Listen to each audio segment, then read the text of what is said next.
آئیے دوستو، ماشاءاللہ مقرر شیریں بیاں حضرت مولانا سراج احمد ندوی صاحب استاد مہد الحافظ حشمت اللہ لکھنؤ ہمارے ڈائس کے وقار میں اضافہ فرما رہے ہیں. ان کی آمد سے قبل دو شعر، چونکہ یہی وہ پگڑی تھی جب میں عزیز نگر نبی نگر مڑیاؤں میں پروگرام میں تھا تو اسی پگڑی کے ساتھ آپ وہاں اسٹیج پہ تھے جہاں پہ حضرت مولانا سلمان حسینی صاحب کے فرزند خطاب کر رہے تھے. آپ کے لیے یہ شعر کہ بلاغت جھومتی ہے جن کے انداز تکلم پر، بلاغت جھومتی ہے جن کے انداز تکلم پر، لب اعجاز پر جن کی فصاحت ناز کرتی ہے، لب اعجاز پر جن کی فصاحت ناز کرتی ہے. علم و ادب میں جس شخصیت کی بڑی دھوم دھام ہے، علم و ادب میں جس شخصیت کی بڑی دھوم دھام ہے، مہر وفا خلوص کا جو پیش امام ہے اس شخصیت کا نام ہے حضرت مولانا سراج احمد ندوی صاحب دامت برکاتہم العالیہ. دو شعر آپ کی سماعتوں کی نظر کر رہا ہوں چونکہ لکھنؤ شہر سے جناب ریاض احمد اچو بھائی تشریف لائے ہیں، ان کی نظر کر رہا ہوں. اسٹیج پہ مولانا حافظ قاری نصرت صاحب موجود ہیں، اسٹیج پہ تمام چمکتے دمکتے چہرے یہاں سے وہاں تک ہمارے شاعر صاحب موجود ہیں. ان لوگوں کی سماعتوں کی نظر کر رہا ہوں کہ عقابی روح جب بیدار ہوتی ہے جوانوں میں، عقابی روح جب بیدار ہوتی ہے جوانوں میں، نظر آتی ہے اس کو اپنی منزل آسمانوں میں، نظر آتی ہے اس کو اپنی منزل آسمانوں میں.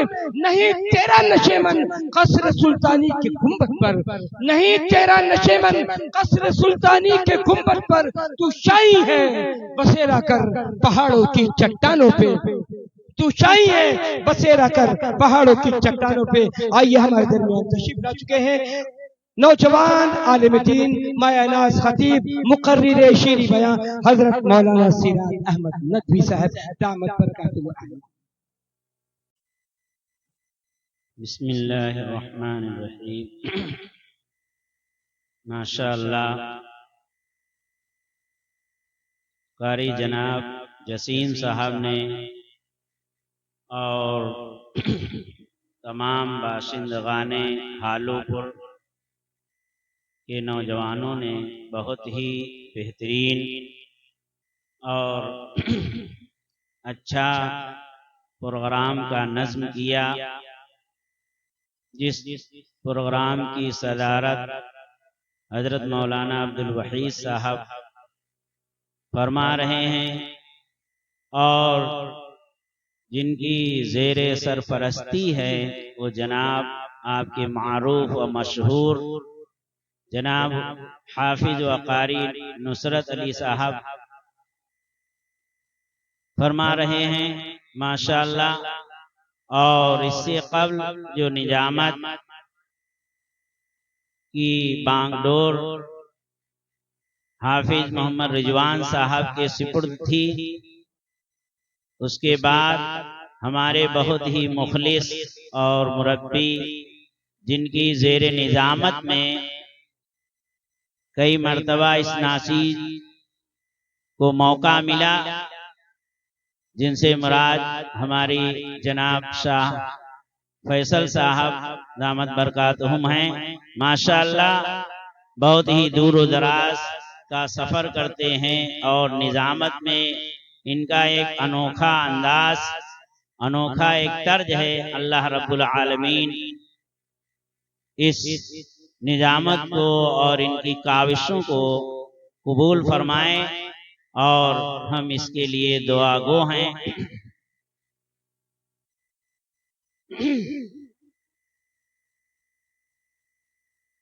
بسم اللہ الرحمن الرحیم.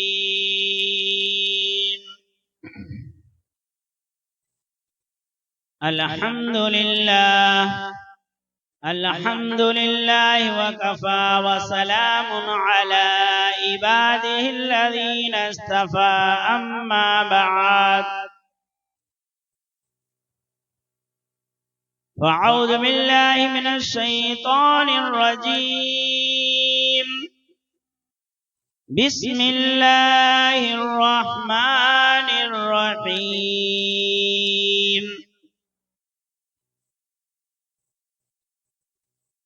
قل إن كنتم تحبون الله فاتبعوني يحببكم الله ويغفر لكم ذنوبكم والله غفور رحيم. وقال النبي صلى الله تعالى عليه وسلم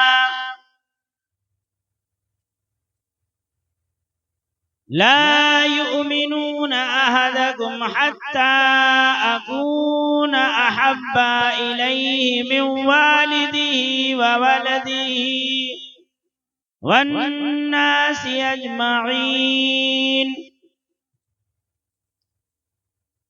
وقال النبي صلى الله تعالى عليه وسلم في موضع آخر إن الله لا ينظر إلى صوركم ولا إلى أموالكم ولكن ينظر إلى قلوبكم وأعمالكم أو كما قال عليه الصلاة والسلام. ادب ہی سے انسان انسان ہے، ادب ہی سے انسان انسان ہے، اور ادب جو نہ سیکھا وہ حیوان ہے. جہاں میں ہو پیارا نہ کیوں کر ادب، جہاں میں ہو پیارا نہ کیوں کر ادب، کہ ہے آدمیت کا زیور ادب.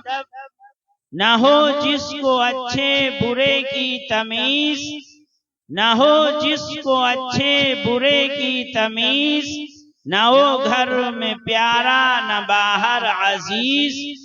بٹھاتے نہیں بے ادب کو قریب، بٹھاتے نہیں بے ادب کو قریب، یہ سچ بات ہے بے ادب بے نصیب.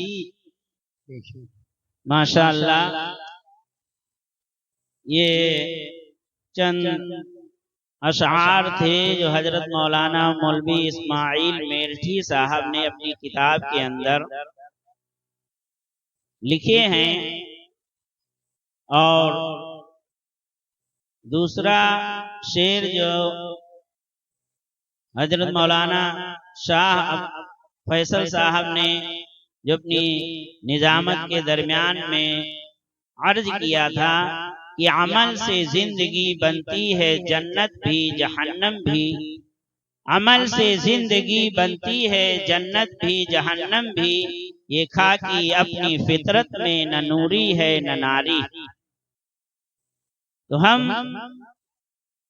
بس یہی چاہتے ہیں کہ اسی شعر کو لے کر ہم آپ کے آگے جو ہے چند باتیں عرض کر دیں، اور اس کے بعد آپ کے اس جلسے میں بڑے بڑے علماء تشریف لائے ہیں ماشاءاللہ، ان کے بیانات سے بھی آپ جو ہے مستفید ہوں گے.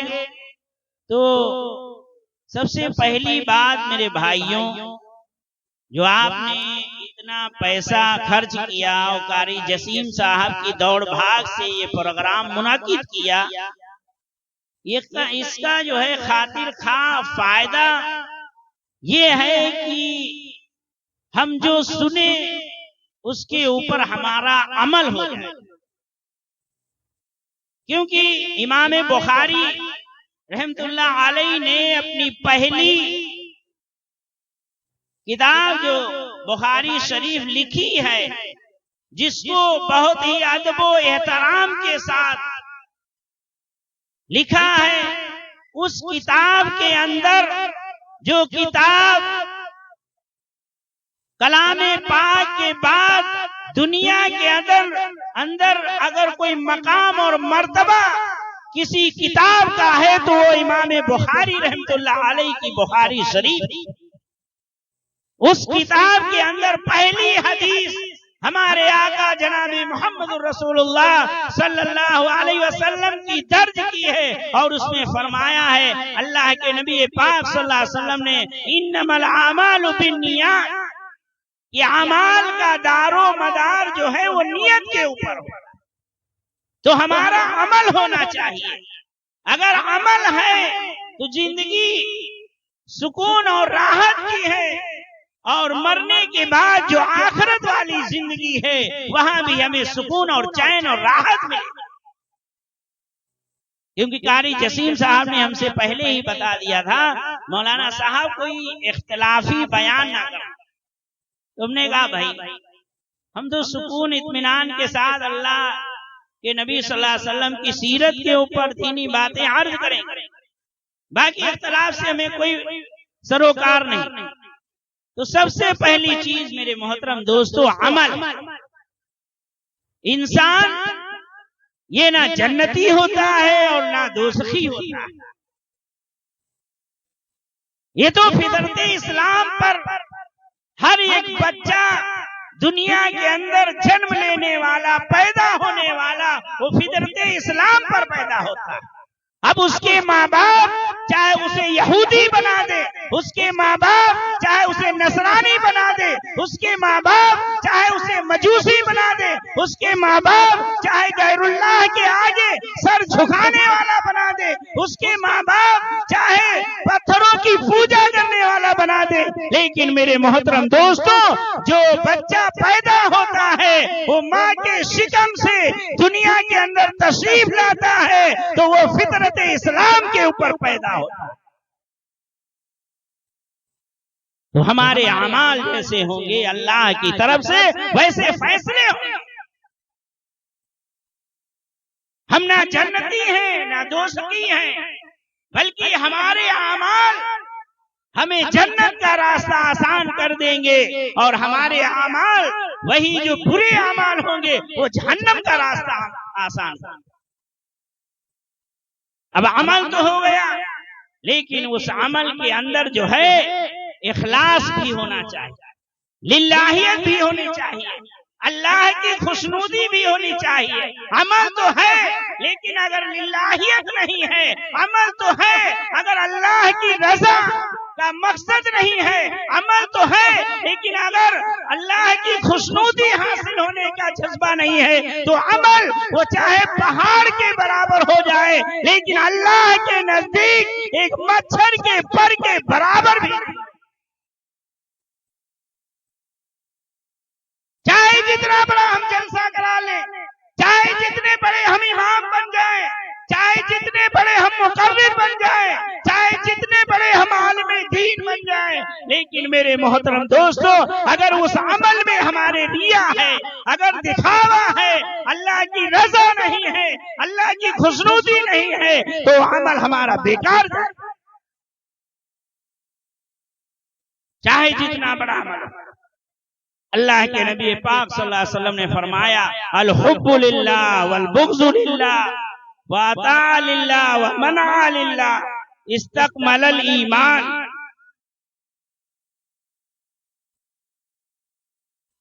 اللہ کے نبی پاک صلی اللہ علیہ وسلم فرما رہے ہیں کہ جس نے محبت کسی دوسرے شخص سے کی لیکن وہ اللہ کے لیے کی، اگر ہم کو کسی دوسرے شخص سے نفرت ہے تو وہ بھی اللہ کے لیے ہونی چاہیے۔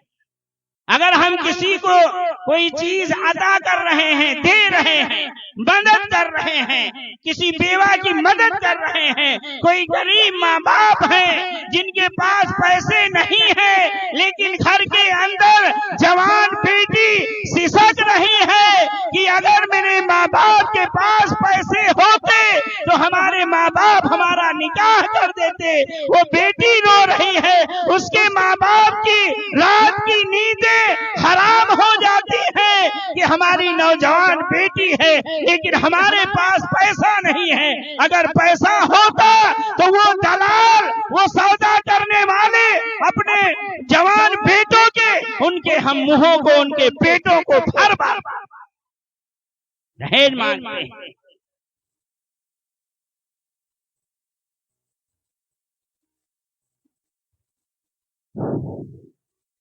ہم جو ہے دہیج مانگتے ہیں، ہم نہیں جانتے ہو غریب ماں باپ سسک رہے ہیں، غریب ماں باپوں کی نیندیں حرام ہو رہی ہیں، بیٹی تو جوان ہو رہی لیکن بیچارے وہ غریب ماں باپ بوڑھے ہو رہے، وقت سے پہلے بوڑھے ہوئے جا رہے ہیں۔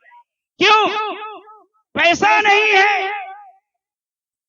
وہ بھیک مانگنے والوں کے پیٹ اور منہ کو بھرنے کے لیے پیسہ نہیں ہے۔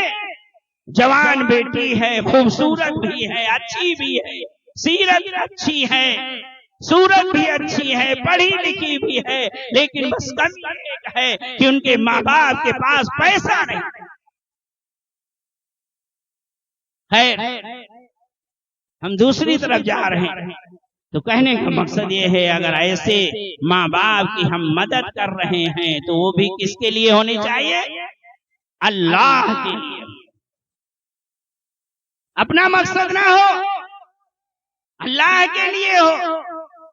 وَمَنْ لِلَّهِ، اور اگر ہم کسی کو دینے کے لیے اگر ہمارا ہاتھ رک رہا ہے تو وہ بھی کس کے لیے ہو؟ اللہ کے لیے ہو۔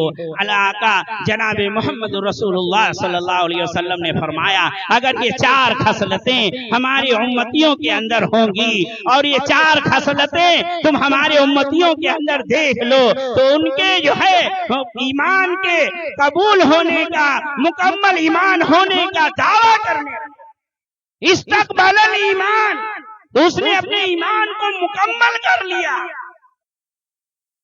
تو میرے محترم دوستو، ہمارا کوئی بھی عمل ہو لیکن صرف اس وجہ سے ہو کہ ہم اس ہمارے عمل سے اللہ راضی ہو، چاہے ہمارا پڑوسی ہو، چاہے غیر ایمان والا ہو، چاہے غیر اللہ کی عبادت کرنے والا ہو، لیکن اگر ہمارا پڑوسی ہے تو ہم اس کی مدد کریں، لیکن اس نیت سے کریں کہ ہمارے اس عمل سے جو ہے ہمارا اللہ راضی اور خوش ہو جائے۔ اللہ کے نبی پاک صلی اللہ علیہ وسلم نے فرمایا للجار حق، پڑوسی کا تم پر حق ہے۔ صحابہ کرام کے پاس اللہ کے نبی پاک صلی اللہ علیہ وسلم کے پاس ایک عورت آتی ہے اور صحابی رسول اللہ کے نبی پاک صلی اللہ علیہ وسلم سے اس عورت کی جو ہے اوصاف بیان کرنا شروع کرتے کہ اللہ کے نبی یہ عورت ایسی ہے۔ نعرہ تکبیر، نعرہ تکبیر، جلسہ سیرت النبی، جلسہ سیرت النبی، علی جناب عبدالوحید فاروقی صاحب، علی جناب عبدالوحید فاروقی صاحب، علی جناب مولانا زید عبدالرحیم فاروقی صاحب، علی جناب مولانا زید عبدالرحیم فاروقی صاحب، جناب قاری جسیم عرفانی صاحب، علی جناب قاری جسیم عرفانی صاحب، حضرت مولانا سراج ندوی صاحب، ذرا آپ لوگ بیداری کا ثبوت ہے، حضرت مولانا سراج ندوی صاحب زندہ باد کہے تیور کے ساتھ، علی جناب عبدالوحید فاروقی صاحب، نعرہ تکبیر، جلسہ سیرت النبی، مولانا زید عبدالرحیم فاروقی صاحب۔ ماشاءاللہ بہت سے آپ کے مہمانان عظام ماشاءاللہ تشریف لا چکے ہیں اپنا بہت ہی قیمتی وقت صرف کر کے، ورنہ حضرت کو جو ہمارے بھائی تشریف لائے ہیں اتنی مشغولیتوں سے اور اتنی مشغولیات کے باوجود بھی آپ کے اس جلسے کو کامیاب کرنے کے لیے اور اس جلسے کی رونق بننے کے لیے ماشاءاللہ آپ کے قاری جناب جسیم صاحب کے جتنے مہمان ہیں ماشاءاللہ سارے مہمانوں نے جو ہے ان کی آواز کے اوپر لبیک کہا ہے اور اپنا قیمتی وقت صرف کر کے اور ان کے جلسے کی جو ہے رونق بنے ہیں۔ اللہ رب العالمین ہم سب کو ان کی تہ دل سے جو ہے شکر اور خدمت کرنے کی توفیق عطا فرمائے، ہر طریقے سے اللہ رب العالمین ان کا استقبال اور ان کا ادب و لحاظ کرنے کی توفیق عطا فرمائے۔ تو میرے محترم دوستوں، بات یہ چل رہی تھی کہ اللہ کے نبی پاک صلی اللہ علیہ وسلم کے پاس ایک عورت آئی اور اس عورت کے اوصاف صحابی رسول اللہ کے نبی پاک صلی اللہ علیہ وسلم سے جو ہے بیان کر رہے ہیں. اے اللہ کے نبی، یہ جو عورت آئی ہے یہ رات بھر قرآن پڑھتی ہے، اللہ کا ذکر کرتی ہے، نفلیں پڑھتی ہے، نمازیں پڑھتی ہے، روزے رکھتی ہے، کثرت سے یہ جو ہے اللہ کے نبی یہ عبادت کرتی ہے. اللہ کے نبی صلی اللہ علیہ وسلم یہ ساری اوصاف جو ہے اس عورت کے صحابی رسول کی زبان سے جو ہے سنتے رہے. جب وہ صحابی رسول وہ سارے اوصاف بیان کر چکے تو اللہ کے نبی پاک صلی اللہ علیہ وسلم نے کیا فرمایا کہ یہ عورت اور اس کی زبان سے اور اس کی شرارتوں سے کیا اس کا پڑوسی جو ہے وہ خوش ہے یا نہیں؟ صحابی رسول نے فرمایا اللہ کے نبی، اس کی زبان درازی سے اور اس کی شرارتوں سے اس کا ہمسایہ یا پڑوسی جو ہے وہ خوش نہیں ہے بلکہ وہ ناراض ہے. اللہ کے نبی صلی اللہ علیہ وسلم نے فرمایا پھر تو یہ عورت جہنمی ہے. اگر اس کا پڑوسی اس سے ناراض ہے، چاہے جتنی نمازیں پڑھ رہی ہو، چاہے جتنے روزے رکھ رہی ہو، چاہے قرآن کی تلاوت کر رہی ہو، چاہے نفلی عبادت کر رہی ہو، لیکن اگر اس کا پڑوسی اس سے ناراض ہے تو اس کے لیے جہنم کا راستہ آسان ہے. دوسری عورت تشریف لائی. صحابی رسول دوسری عورت کے اوصاف بیان کرنے لگے. اے اللہ کے نبی، یہ زیادہ نماز تو نہیں پڑھتی ہے. اے اللہ کے نبی، یہ زیادہ روزے تو نہیں رکھتی ہے. اے اللہ کے نبی، یہ زیادہ ذکر تو نہیں کرتی ہے. اے اللہ کے نبی، یہ زیادہ رات بھر نفلیں نہیں پڑھتی ہے. اللہ کے نبی صلی اللہ علیہ وسلم نے فرمایا اے صحابی رسول، کیا یہ دوسری عورت جو آئی ہے نہ زیادہ نمازیں پڑھتی ہے، نہ زیادہ روزے رکھتی ہے، نہ زیادہ نفلی عبادت کرتی ہے، اے صحابی رسول کیا اس دوسری عورت سے اس کے پڑوسی محفوظ ہیں، اس کی زبان درازی اور اس کی شرارتوں سے؟ صحابی رسول نے فرمایا اے اللہ کے نبی، یہ اپنے پڑوسی سے بہت خوش رہتی ہے، اس کے ساتھ بہت حسن سلوک کرتی ہے. اللہ کے نبی صلی اللہ علیہ وسلم نے فرمایا پھر تو یہ عورت جنتی ہے، جنتی ہے. اگر پڑوسی خوش ہے تو چاہے وہ غیر ایمان والا ہو، چاہے ہماری اس سے قرابت ہو. قرآن کے اندر فرمایا ہے والجار ذی القربى والجار الجنبی والجار الجنبی. تین طریقے کے پڑوسی ہوتے ہیں. ایک وہ پڑوسی جس سے تمہاری قرابت ہے، رشتہ داری ہے، چچا ہے، پھوپھی ہے، ماموں ہے، کوئی بھی ہو رشتہ دار. ایک وہ دوسرا والجار الجنبی، ایک وہ پڑوسی جو تمہارا پڑوسی ہے لیکن اس سے کوئی قرابت نہیں، کوئی رشتہ داری نہیں، کوئی ناتا نہیں ہے. تو قرآن کہتا ہے کہ اس میں جو ہے غیر ایمان والے پڑوسی بھی جو ہے شامل ہیں. ان کے ساتھ بھی جو ہے حسن سلوک کرو، اچھا انجام کرو، اچھی ان کی جو ہے اچھی ان کی مدد کرو. اگر وہ پریشان حال ہیں تو جاؤ ان کی خیریت معلوم کرو اور ان کے ساتھ اچھائی کرو. اللہ کے نبی صلی اللہ علیہ وسلم نے فرمایا کہ اللہ خدا کی قسم وہ پورا مومن نہیں ہے، اللہ کی قسم پورا مومن نہیں ہے، واللہ کی قسم پورا مومن نہیں ہے جس کا پڑوسی اس کی شرارتوں اس کی برائیوں سے محفوظ.